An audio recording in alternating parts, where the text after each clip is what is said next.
इजरायलियों में ये जो भजन है 100वें भजन, ये अक्सर इजरायलियों में गाया जाता था। इजरायलियों की मंडली में अक्सर गाया जाता था। लेवावस्था की पुस्तक में जब 7वें अध्याय में इस बात को देखते हैं तो ये मेल बलि का भजन है। कौन सा भजन है? मेल बलि का भजन है। इस बात को थोड़ा विशेष ध्यान रखिएगा।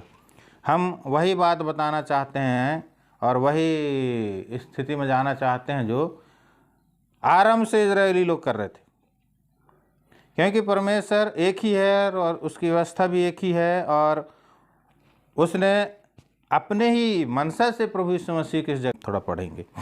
क्या कहता है? हे सारे पृथ्वी के लोगों, यहोवा का जय जयकार करो, आनंद से यहोवा की आराधना करो, जय जयकार के साथ उसके सम्मुख आओ। अब देखिए प्रियो, यहाँ पे आराधना करना कितना अनिवार्य है, कितना अनिवार्य है, कितना जरूरी है। आराधना करना, व्यक्तिगत आराधना करना है, सामूहिक आराधना एक अलग बात है, लेकिन निर्गमन की पुस्तक में आइए तो 4 अध्याय, निर्गमन 4 अध्याय,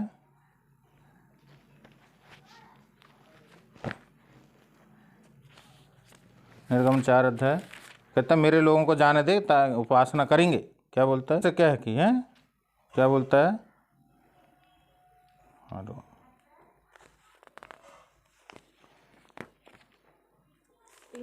हाँ पढ़िए तो, हाँ पढ़िए 3:18। तब वे तेरी मानेंगे, हाँ, और तू इजरायली पुरानियों को संग लेकर हाँ, मिस्र के राजा। हाँ 3:12।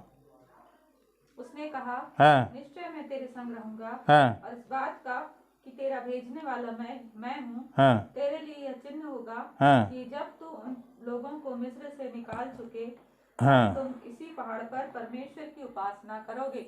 उपासना करोगे। मेन बात बोला जाए तो क्या है? परमेश्वर उनको आराधना करने के लिए मिस्र से छुड़ा के लाया है। मेन बात क्या है? उनको आराधना करने के छुड़ा के लाया। सो प्रियो, हमको भी हम जो नए नियम के विश्वासी हैं, अन्य जाति हैं, जब हम पहला पत्रस उसके 2 के 9 अध्याय में हम 2 अध्याय के 9 पद को जब पढ़ते हैं तो बार बार ये बात हमको स्मरण आती है। हमको क्या करने के लिए परमेश्वर ने बुलाया है? उसकी आराधना करने के लिए, उसके गुण प्रकट करने के लिए हैं। यशायाह के पुस्तक 43 अध्याय के 7 पद में जब पढ़ते हैं तो उसमें भी ये बात को पढ़ते हैं कि वो क्या किया है? हमको सृजा है, इसीलिए सृजा है। कुछ 1-2 और चिन्हों को देखेंगे। पहला इतिहास उसका 16 अध्याय में आइए। पहला इतिहास 16वें अध्याय,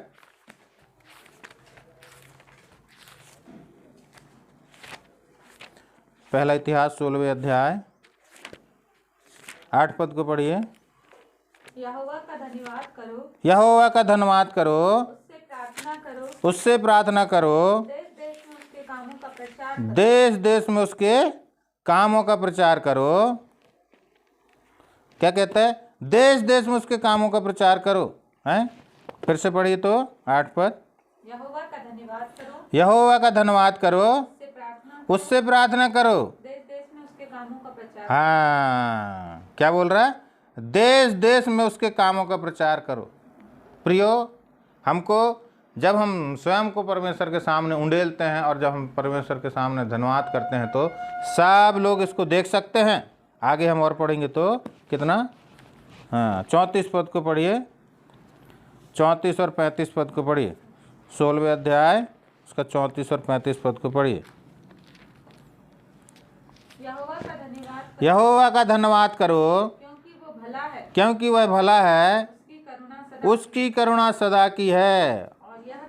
और यह भी कहो, हे हमारे उद्धार करने वाला परमेश्वर, हमारा उद्धार कर और हमको इकट्ठा करके अन्य जातियों से छुड़ा। हाँ, इकट्ठा करके अन्य जातियों से छुड़ा कि हम तेरे पवित्र नाम का धन्यवाद करें, तेरे पवित्र नाम का धन्यवाद करें और तेरी स्तुति करते हुए हाँ बड़ाई करें, तेरी स्तुति करते हुए तेरे विषय बड़ाई करें। क्योंकि तू कैसा परमेश्वर?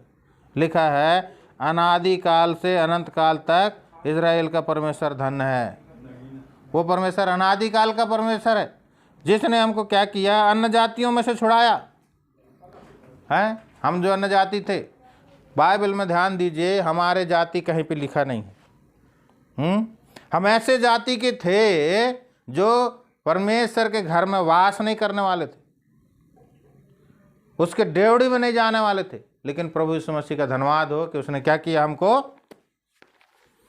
अपने पवित्र बलिदान के द्वारा से हमको क्या कर लिया, छुड़ा लिया, मेल मिलाप करा दिया। कल हम संध्या के समय की जो प्रार्थना सभा हो रही थी उसमें हम बहुत से बातों को देखे थे, ध्यान होगा। सो उनको स्मरण करके परमेश्वर का धन्यवाद करना। पहली बात हम क्या देखते हैं, धन्यवाद कौन कर सकता है और कैसे कर सकता है। जब तक उसके कामों को नहीं जानेगा। पहली बात पढ़िए तो, पहली बात भजन संहिता उसके 28 अध्याय के 7 पद को, भजन 28 के 7,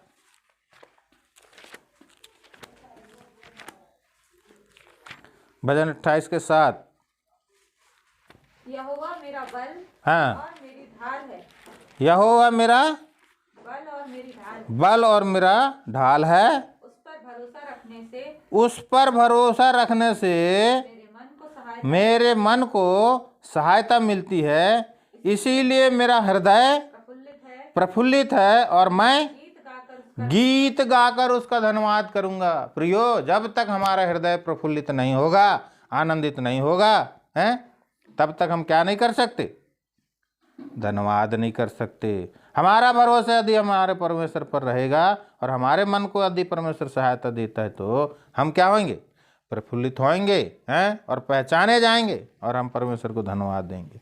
आगे पढ़ेंगे तो आगे एक और वचन है, ये दाऊद राजा का अनुभव है, हमारा अनुभव भी हमको तुलना करके परमेश्वर को धन्यवाद देना है। दूसरी बात को पढ़ेंगे, भजन संहिता 30 अध्याय के 4 पद को, उसी में 30 का 4 को पढ़िए तो, हे यहोवा के भक्तों, हे यहोवा के भक्तों, उसका भजन गाओ, उसका भजन गाओ, और जिस पवित्र नाम से उसका स्मरण होता है उसका धन्यवाद करो। प्रियो, यहाँ पे ध्यान रखना है, यदि हम परमेश्वर के भक्त हैं तो हमको ये बात पता होना चाहिए कि परमेश्वर यहोवा की स्तुति, जय जयकार और बड़ाई किस नाम से होता है, किस नाम से होता है, इस बात को ध्यान रखना है।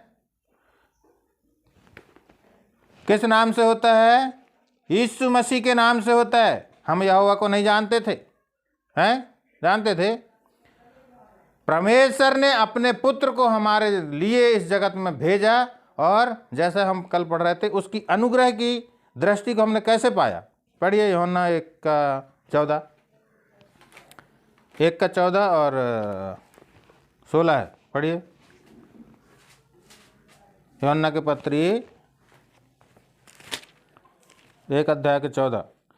और वचन देहधारी हुआ और अनुग्रह और सच्चाई से परिपूर्ण होकर हमारे बीच में डेरा किया, और हमने उसकी ऐसी महिमा देखी जैसे पिता के एकलौता की महिमा। 16 पद को पढ़ता हूँ, क्योंकि उसकी परिपूर्णता से हम सब ने प्राप्त किया, अर्थात अनुग्रह पर अनुग्रह। प्रभु यीशु मसीह के द्वारा हमने पाया, उस नाम से पाया, उस नाम ने हम हमारे साथ में और क्या क्या किया। हम कुछ 1-2-3 बातों को स्मरण करके हम क्या करेंगे, आराधना में जाएंगे। पहली बात पढ़िए, पहला पत्रस 1 अध्याय के 3 पद में, पहला पत्रस 1 अध्याय के 3 पद में आइए। हमारे प्रभु यीशु मसीह के परमेश्वर, हमारे प्रभु यीशु मसीह के परमेश्वर और पिता का धन्यवाद हो, जिसने यीशु मसीह के मरे हुओं में से जी उठने के द्वारा अपनी बड़ी दया से हमें जीवित आशा के लिए नया जन्म दिया, हमें जीवित आशा के लिए नया जन्म दिया। प्रियो, परमेश्वर की स्तुति और आराधना कौन कर सकता है, जिसका नया जन्म हुआ है। अगर नया जन्म नहीं हुआ तो वो मुर्दा व्यक्ति, कल हम देख रहे थे, हैं, आदम के अपराध के कारण व्यक्ति मरा हुआ हो गया, पूरा मरा हुआ होगा। मरा हुआ आदमी, मरा हुआ मुर्दा व्यक्ति कभी परमेश्वर को धन्यवाद नहीं दे सकता, उसका मुंह ही नहीं खुल सकता, क्योंकि वो उसका जन्म ही नहीं हुआ।